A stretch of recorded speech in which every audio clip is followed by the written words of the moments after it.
He's just from Krypton and we just don't know it yet. Because have you seen his lifting videos? Dude, he used to bench like 400 pounds, like 355 for reps. This kid, like, it's insane. Like this is what I mean. Like, people who are units like that, like, you can be a unit like that and enter a sport and have some relative success. Like, there are people who are gifted like that out there. Yeah.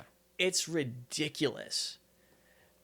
That's another level, man. That's him and the level of obsession, right? Like there's this level of obsession, and we kind of touched upon this on the podcast with him. But like, basically, what is it that attracts, like, neurodivergent people, to jiu-jitsu? And it's like there's a slim, piece of it that's like, the aspect of having social understanding with one another, like understanding people who are willing to kind of like bring you into their social circle. There's another one of like problem solving, right? And it's like, as a tech nerd here, it's like problem solving is definitely one of them.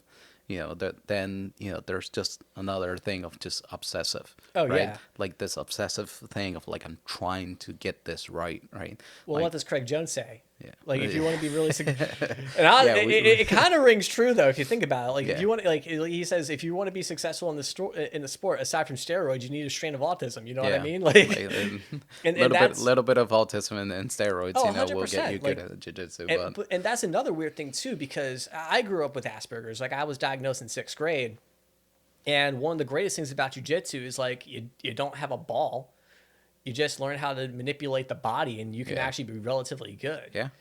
And I think that's one of the most beautiful things. And because of that too, you get a wide variety of people in jiu-jitsu.